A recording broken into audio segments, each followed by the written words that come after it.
The Hollywood Fringe Festival is such an amazing festival. There's just so much high energy. The energy around the Hollywood Fringe Festival is just tangible, and it feels so good, especially right now as we're slowly coming back into a post-pandemic reality. It's so nice to see people in person and to share this love of art. And I know for a lot of people, at least a lot of my friends, they didn't know that the Hollywood Fringe Festival existed. And I'm inviting them to see all these other shows because you get this special sneak peek into people's lives and into people's art. And it's so special in this intimate setting. I mean, you really get such an intimate look into and what they've been working on, and different walks of life. You get a lot of edutainment. You're learning about so many backgrounds. Even for myself, I'm like, oh my gosh, I had no idea that world even existed in other productions. And to me, anyone, you don't even have to be a theater lover, I think, to enjoy Fringe, because there's so much to be had and so many stories to be heard. It's fun, honestly. I think if you're looking for something to do in LA right now, the Hollywood Fringe Festival is great entertainment. Hi, everyone. It's Tatum Langton, writer and actor of REDEEMher at the Hollywood Fringe Festival. If you'd like to learn more about my story of redemption, then listen or watch this video. So REDEEMher is an autobiographical one-woman show. So the idea came from my life. I went through a divorce in my 20s. I grew up Mormon in Utah and got married really young. And I really, honestly, pretty much from the moment that this story happened to me about 10 years ago, I knew that I wanted to share the story in some capacity. And so over the past decade, I have tried writing it as a series. I've tried writing it as a short film. I've tried writing it just as a short story. And nothing, I just couldn't find a way to give it justice the way I wanted to. And so when a few friends a couple years ago, I actually couldn't even call them friends, more acquaintances, were asking me, have you ever thought of doing a one-woman show? And I realized that would be a great opportunity to share my story, because I would get to have free reign. I would get to act in it. I would get to produce it and kind of call the shots. And so that's why I went that route. But REDEEMher, the reason I had to tell this story is I think it really kind of shaped, it definitely shaped my life and where I am now. But I think we all have moments in our lives when we realize that there's like a theme running through our lives, that there's something that we are very much aware of. And for me, especially after this event in my life, I realized that this redemption theme was something that I believed in, that I believed in for everybody. I believed in, growing up in a religious background, of course I'm Christian, so I believe certain things about forgiveness and the atonement and that kind of thing. But I realized that I was looking at it through a lens of just being like this pious religious person, instead of a lens of just being non-judgmental and loving and compassionate. And so I really wanted to share that part of the story because I believe it applies to everyone. We all make mistakes and we all want a second chance. And I think that that's universal. And I think it's important for people to know that it's possible and what it looks like. And that, life's pretty complex. Just because we believe in these values doesn't mean that they're easy to understand sometimes. Sometimes it's complex. Just life is, we all believe in love, but sometimes love isn't enough, or love comes with its difficulties. So So yeah, that's why I really wanted to share it, to just kind of open these conversations of love and compassion, and looking at yourself with more grace, and realizing that redemption is a part of life.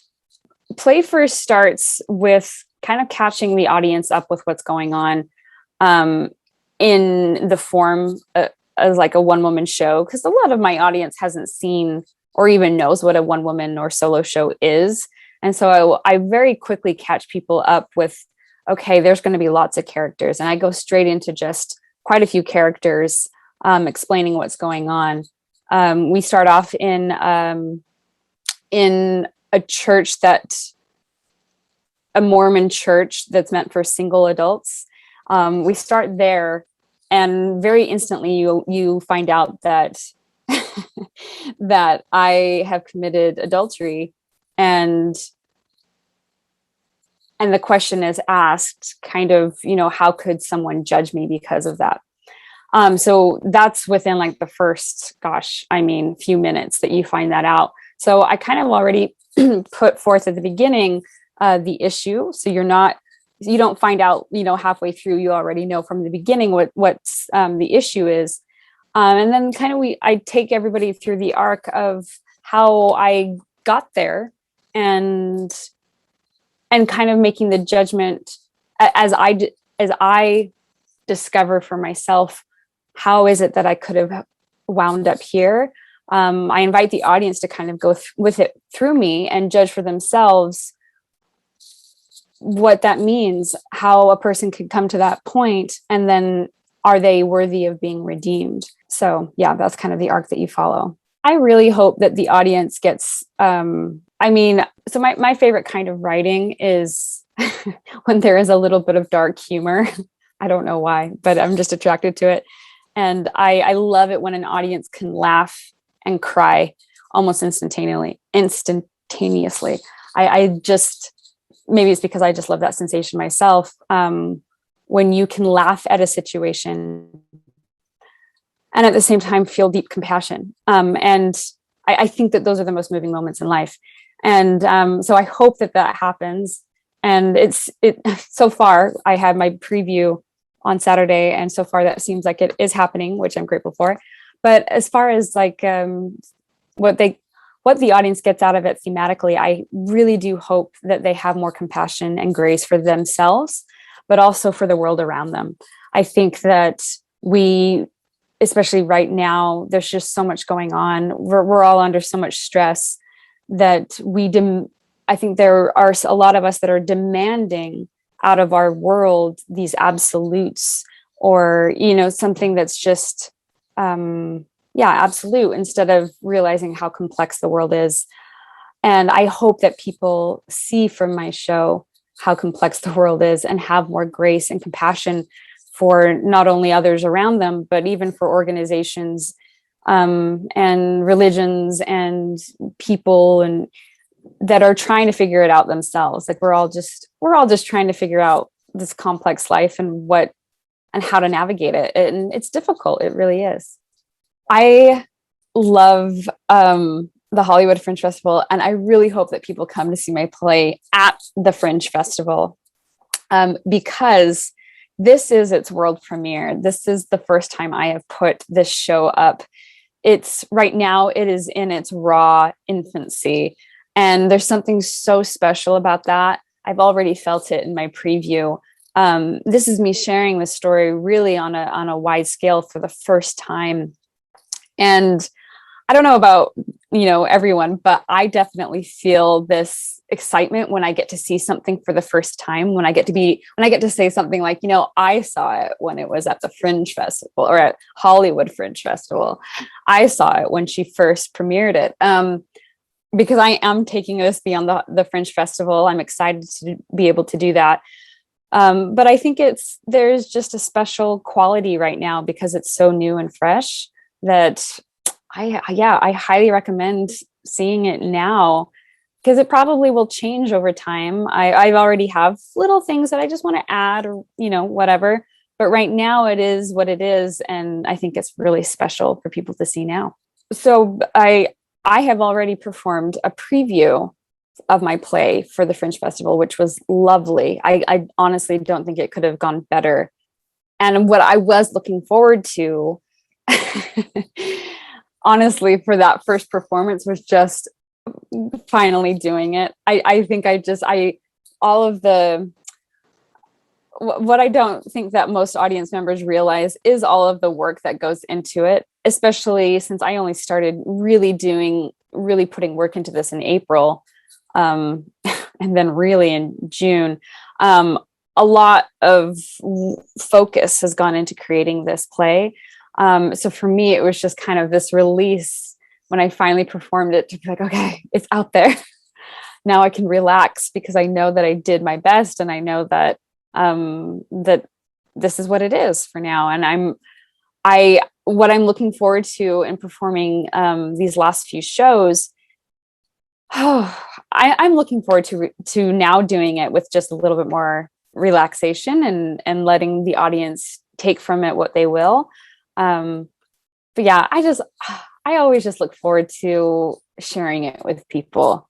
I love hearing their reactions. I love hearing the audience. It means a lot to me as an artist. And just, I think that exertion of actually putting it out there feels so good too. So that's what I look forward to. What I would love to say about REDEEMher is that it's definitely a dark humor, dramedy, comedy, drama, just this wonderful, to me, piece of art that will get you crying and will get you laughing. So I really hope that people come and enjoy it and learn something new about themselves. It's definitely not just for a religious crowd or a Mormon crowd. You'll learn a little bit about that, but you'll also probably most definitely be able to apply this story to your own life. Because I think it's we all have been in a relationship, so I think we can all relate. If you guys enjoyed this conversation about REDEEMher at the Hollywood Fringe Festival, please come watch it. You can watch it in person or on live streaming. You just go to hollywoodfringe.org and get your tickets there. Again, it's called REDEEMher, and I hope to see you in person.